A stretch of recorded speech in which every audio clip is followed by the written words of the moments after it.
Alright, what's going on, y'all? Welcome back to another video on the channel. So, continuing where we left off, I made this video already, but it was like super long, me talking for like 5 minutes. But anyway, where we left off, intercooler piping did not fit properly. Because I had a tight radius 90 welded on the compressor housing, it made the intercooler piping on the hot side not fit. So I had a friend of mine shorten the pipe. It fits a lot better now. I also had to cock it a little bit to the left to match the radius of the actual intercooler piping. So I'm hoping on this side it seals properly. So as you can tell, you see this little gap. Hopefully with a clamp it seals properly because that's pressurized and it needs to be pressurized. As far as this intake piping, it couldn't have worked out any better. I'm gonna add a clip of me doing this. So I cut out the tub and I welded it back, I painted it and all this stuff because I had no room for an intake, but this worked out so proper. I'm gonna add that now. All right, so it is cut out. I wanna say this line is as straight as it can be, I guess. Also, this curve is pretty nice. I'm pretty proud of that. But anyway, so what's gonna happen now is I'm gonna use the flap wheel or flap disc or whatever, and I'm gonna grind this so when it's time to weld to it, it's easier. It's not all this paint on here. And then I'm gonna try to use some cardboard that I have lying around and shape this before I try to do anything, because this is gonna be a curve, so it's gonna curve in instead of, you know, how before it was this harsh edge. And the reason why I wanted to do that, because I don't want this to be like a harsh 90 here. Like, I think that would be look a little weird. So hopefully I'm able to replicate that. I know for metal you kind of have to like curve metal and stuff like that. Hopefully I can get away with the idea that I'm planning in my head. If not, I could just cut and bend and, you know, make it work like that. All right, so this is where I'm at. I pretty much try to like these spot welds. I mean, they look crazy on camera, but they're not that bad. They're actually pretty consistent. Anyway, welded down here. Didn't fully weld the bottom. I'm gonna get to that later, but the metal, there's like 3 layers over here and it's dirty, so it's like blowing through because there was no way for me to fully clean it. So I'm just trying to take my time and fix that. Anyway, I shorted myself in this area, and I was gonna cut like a rectangle out here anyway. So I'm wondering if I should just still do this, close it, because I want fresh air for the intake. So the intake filter is gonna be sitting here, and I want fresh air for the intake, and there's no real fresh air besides behind this headlight, and I don't know how much air is that gonna get. So I'm debating on what I want to do for this area. I feel like if anything I might want to just pull this down more before I cut so it's a perfect square, but yeah, I don't know. Anyways, that's where I'm at. I'm gonna keep going. All right, so this is where I'm at. For the most part, it's welded. So that bottom piece the piece at the bottom, which I planned on cutting the rectangle out anyway, so it don't matter. But that would be for later. I just put the etching primer so it doesn't rust, or flash rust or whatever. I also put the etching primer on here and on the firewall, only because it was scratched up. Also on the frame rail over there, it was scratched up. So I got the paint, might as well just fix those little areas. There's other spots too. It's just, I don't know, I just decided not to do it. So it's gonna be half-assed, but I don't give a shit. what I gotta do is I gotta take the wheel off so I can get behind it. But I'm probably gonna do that another day because I'm tired of being here. I've been here for a long time. I'm not gonna lie, I've been here all day. So I'm just clean up, and then maybe the next time I come, it'll be done, and I could just paint over it. All right, so I hit the panels that I hit with etching primer with the paint, and obviously it's not perfect, but does look a lot better than it did before. There's still some spots that are damaged from, putting the engine in, taking the engine out. To me, it's not really that big of a deal because this is not like a crazy show car. I just wanted to do that because I was kind of bored, and that was pretty much it. So what I'm gonna do is I'm gonna let this dry. There's nothing else for me to do tonight. I'm gonna put all the stuff back, and then I'm gonna come back tomorrow if the weather's decent, and then keep tackling this. So as you can see, all that work was done and it turned out good. Like, granted, I probably could have painted over the seam sealer to make it look a lot nicer, but it's really not that deep for me. Seam sealer works as seam sealer works. Call it a day. Now, what I need to do is I need to pop off this valve cover and check mechanical timing, because as you guys seen in the last video before it was cut off, the timing chain tensioner wasn't tight, so a lot of oils wound up shooting out, and I just want to make sure mechanical timing is good, because I don't want there to be a valve that slaps a piston and this engine is totaled.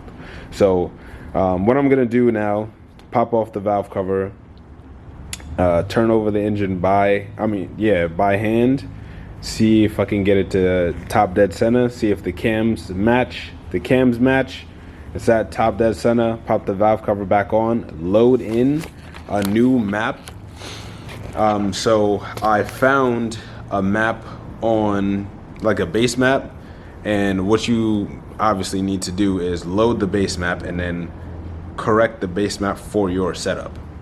So that's something I didn't do. I didn't even see that there was base maps. I don't even know how I missed that, but it was in a separate folder. Load the base map and then plug in stuff like my injectors, the 5.0 Ignite kit, because the 5.0 Ignite kit is not a cam angle sensor, it's a cam trigger kit. So the wheel is 24-1. That determines where the crank is in relation to the cam. What else? I want to put in oil pressure, fuel pressure, because that's stuff that's necessary, but the pinouts for the ECU, for the Adaptronic ECU, is not the same as for the Link. So I don't know where those things are in relation to the harness. I gotta figure that out eventually, or maybe when it runs, I could just bring it to the tuner and have him figure that out. But yeah, that's what I'm gonna do now. I'm gonna check mechanical timing. If that's good, load the base map and try to get this car started.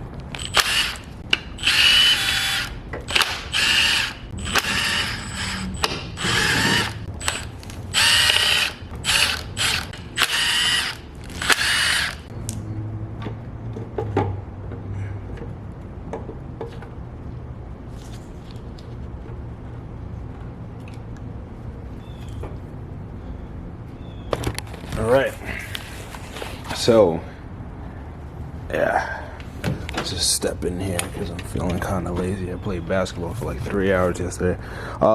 So there is timing marks here. I don't know if you can see this. There's a pen right here. Well, I don't know why the camera's not focusing on it, but anyways, take my word for it. There's a pen right here, or a dimple or a dent or whatever you want to call it, is right here, and then the other one is right here.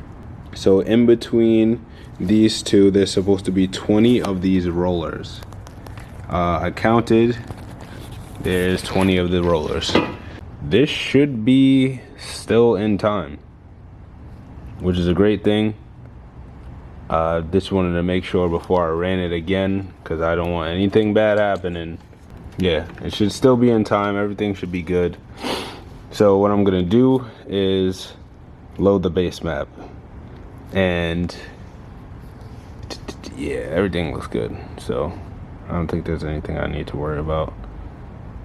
I could always double check by rotating the engine, popping the spark plug out, see if there's like with an extension, see if it goes to top dead center, and then check where top dead center is in relation to these pins, which I might do off camera, instead of, you know, continue to pick the camera up for like little things. But yeah.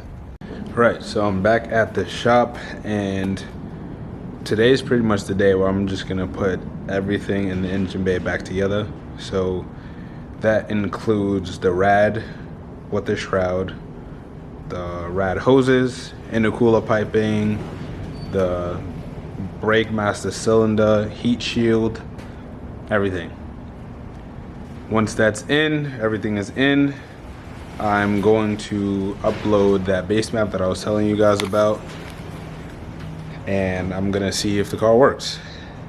So I'm just gonna use some YouTube magic, get all of this stuff on, and then we'll go from there.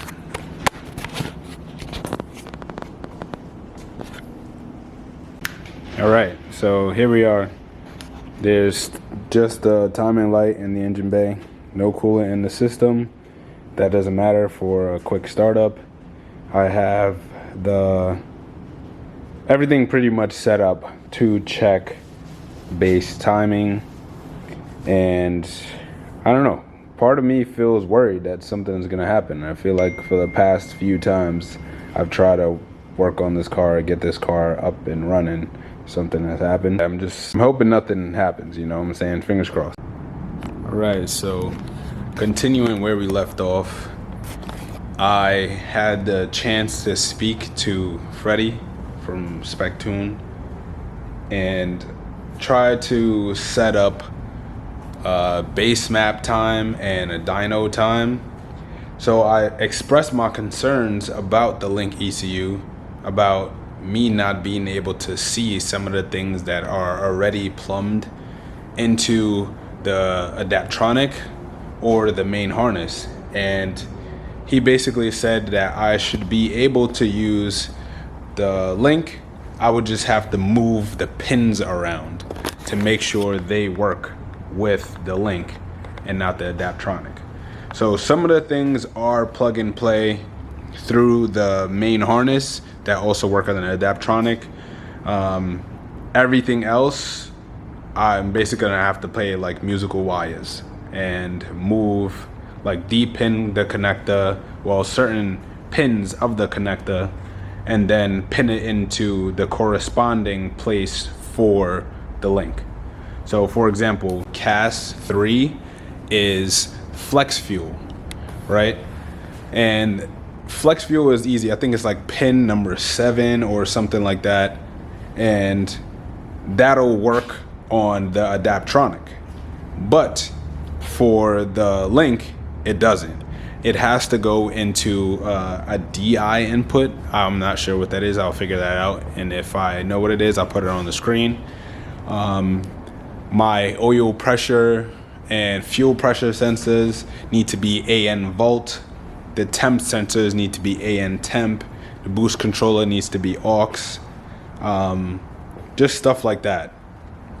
And that kind of like annoyed me, because I'm like, bro, why is it so different? And the fact that it's not like super simple to figure out on the Link. Like, yes, they give you a diagram, but it's easier when you have the actual pin and it tells you like this pin does whatever. And yeah, so on the Adaptronic, it was a lot more simpler than the Link, but it is what it is.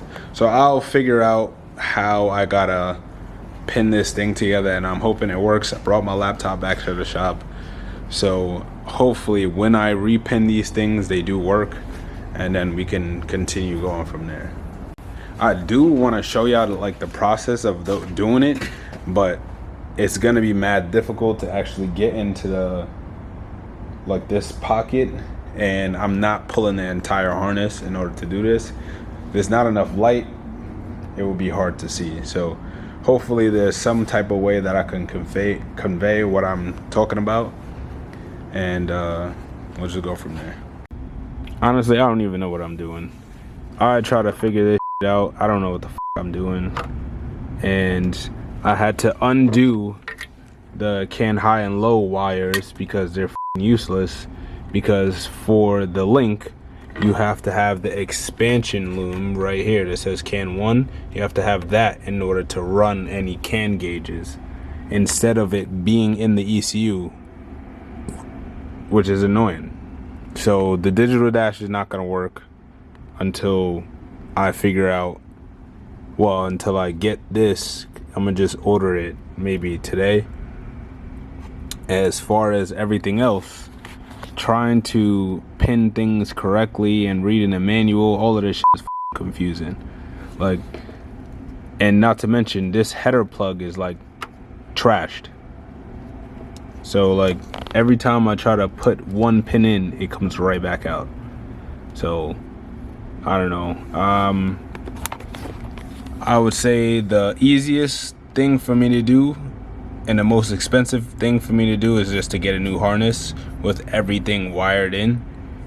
But I looked on Wiring Specialties website, and that joint is $1,000 for my setup, and I'm not trying to pay $1,000 for another harness. So the more difficult but I guess free option would be, or less expensive option, nothing is ever free, would be to figure this shit out. So I'm supposed to be getting this whole base map done next week, so I'm hoping I can at least figure this shit out. Okay, I think I'm making some progress. This is AN Temp 2 IAT. It actually shows a reading for the IAT. The only way I can check that is to actually give it some heat. So that's exactly what I'm gonna do. I'm gonna give it some heat and see if that number changes.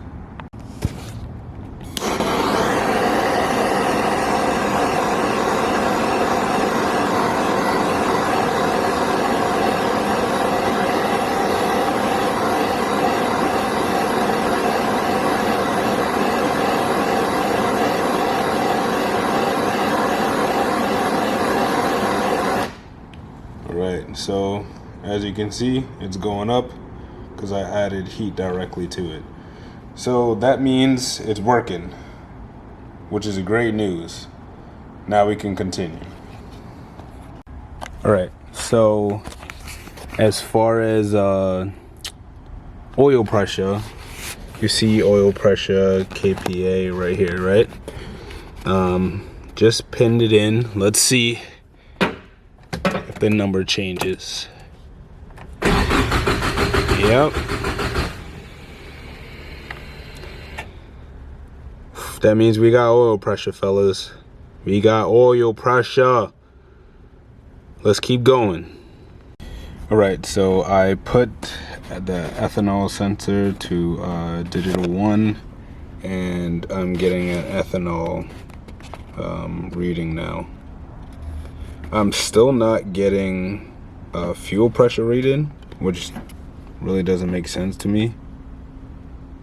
I even got fuel temp. All right, so that's all the progress I'm gonna be making for today. Even though you guys just seen everything working, now all of a sudden, like the IAT, ECT is not working. AM Temp 2, which is IAT, oil pressure was working before, it's not now. I think that's just because the car is off. But yeah, it just started, I don't want to say malfunctioning, but it just started not working. So as far as fuel pressure, I think we were getting full fuel pressure, so that's good.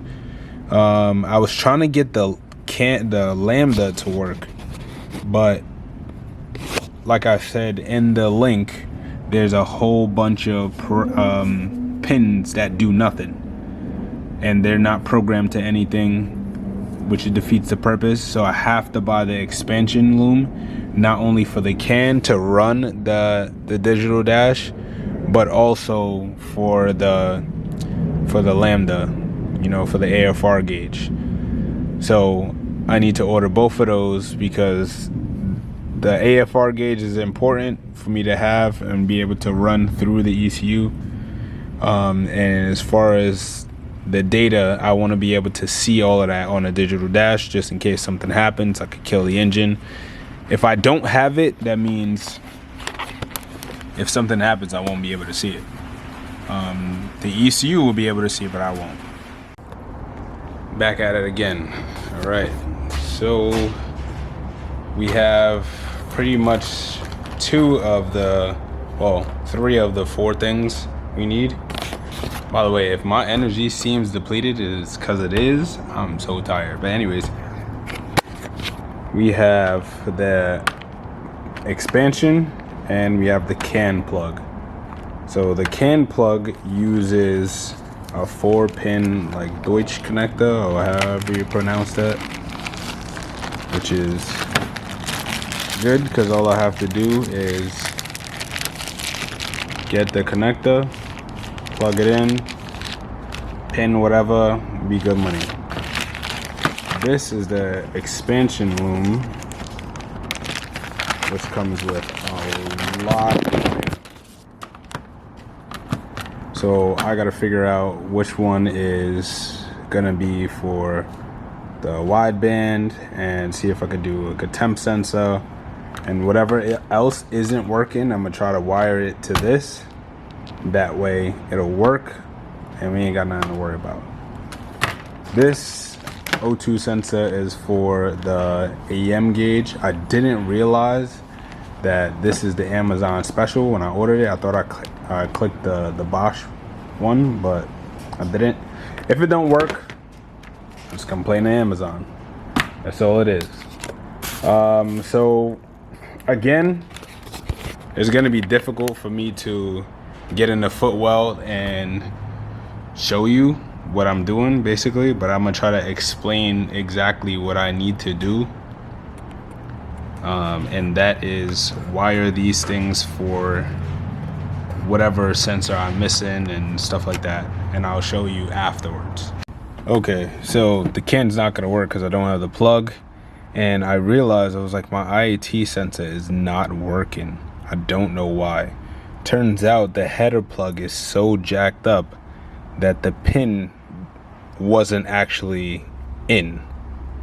So I had to go back, find what I think it's pin 15, and then reseat it for it to actually work. Now my IAT, you see, is working. So now I'm gonna do the same thing with oil pressure.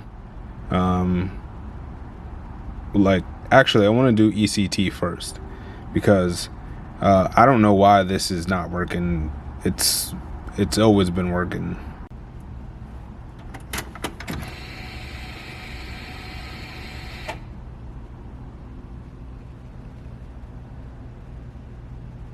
All right, so as you can see, all of the sensors except the ECT, I don't understand what's going on with this, but all of the sensors work. So some good progress was made today, so hopefully this will be able to be tuned, I guess set a base map so I can drive the car around and then put on the dyno real soon. Okay, continuing where we left off. So I was at the shop yesterday and I got a lot of the stuff to read. The only thing that wasn't reading was ECT, and I'm the reason why I wasn't reading. The reason why I wasn't reading is because I unplugged the plug for the injectors so the injectors don't shoot fuel, and that same plug is for the ECT. I realized that only afterwards. I was looking in the bay and I was like, make sure everything is good, and I realized it was unplugged. So everything pretty much should work. All right, so I'm gonna clean up this wiring. Part of cleaning up the wiring is mounting the ECU. So I'm gonna mount it like high. Well, I don't want to say high, but a little higher than this. I gotta make a bracket to bolt it to there. But yeah, so I'm gonna make a bracket out of this aluminum I have, and then I'm gonna zip tie all the wiring up. All right, so this is the piece I made. Don't mind this BS circle, but I'm gonna oval this out. So get a drill bit, 2 holes, oval it out, and then I'm gonna do the hole, mount it, and then it should be done. All right, so with that little bracket I made, there it goes, right there, mounted the ECU. Now it's up there, and then it's gonna be time for tightening up the wires. So some of the wires I'm gonna use for the can, so I'm not gonna put those up yet. Everything else can go up. All right, so this is where we at. Looks pretty decent. Though these cables for the ECU, there's nothing I could do about that, if I'm being honest. There's just not any place to put it unless I put it directly underneath the dash, and I want easy access to it. So right now it's just 1 bolt, and then it'll come off. All right, so Freddie is in my ECU. He is gonna be configuring all of this. All right, so I'm gonna send this to Freddie. Let's see what he says.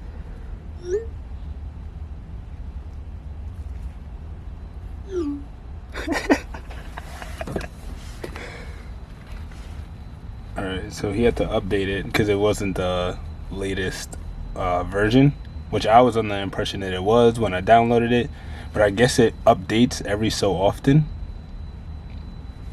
Okay.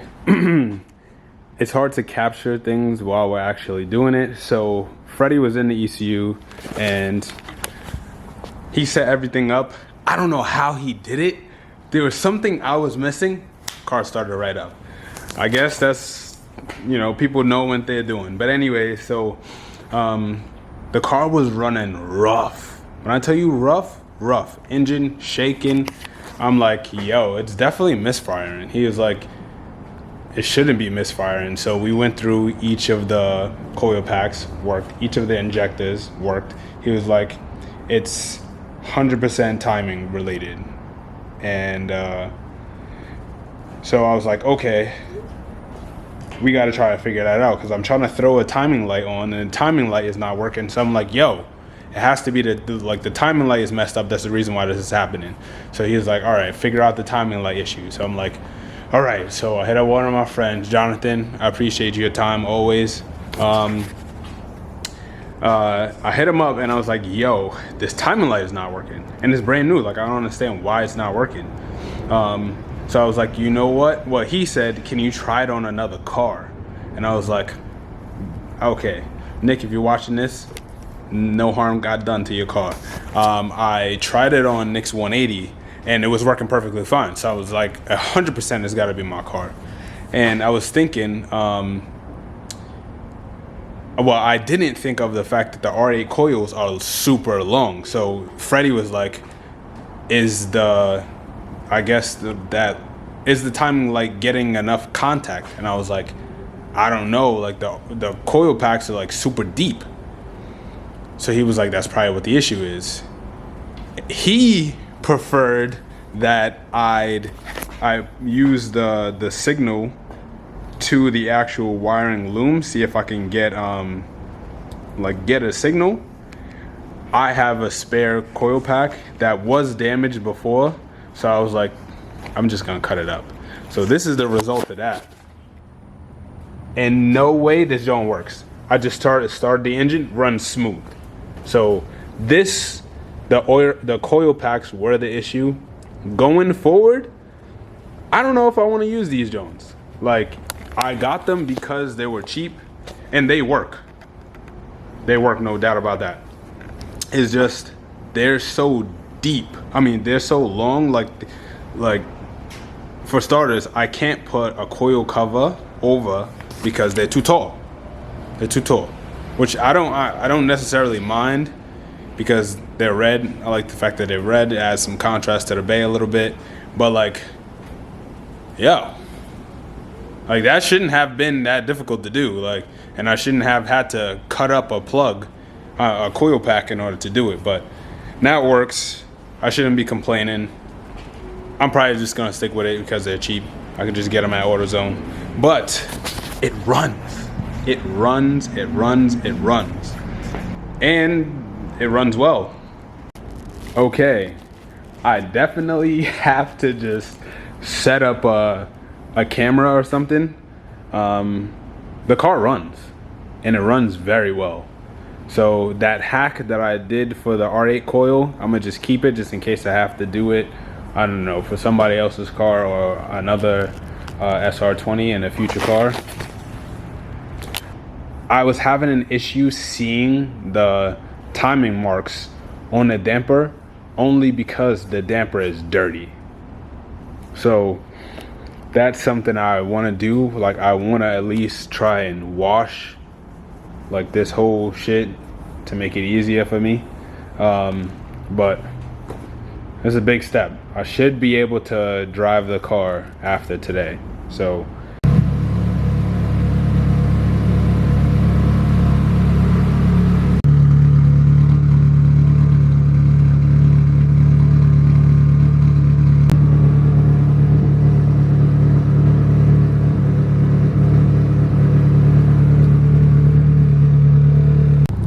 right, as you can see, as you can hear, the car runs, the car drives.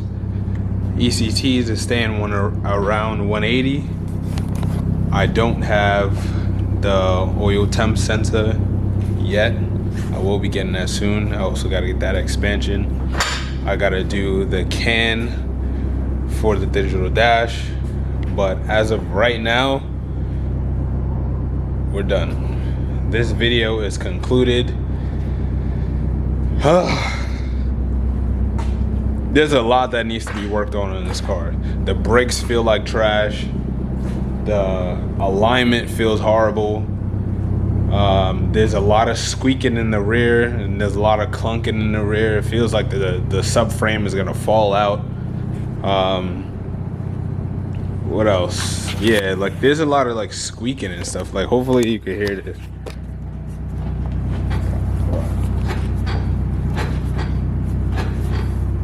I don't know what that is, but when you're driving, it's amplified. Pisses me off. There's some type of clunking in the rear.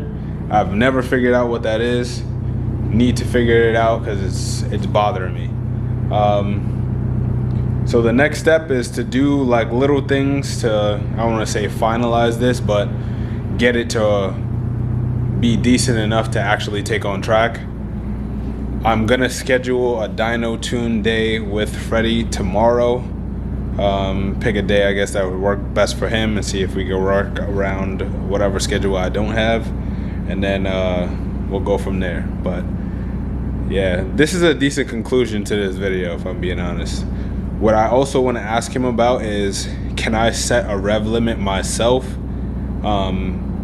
Because I want to get the roof put on, and I don't want these people to drive my car.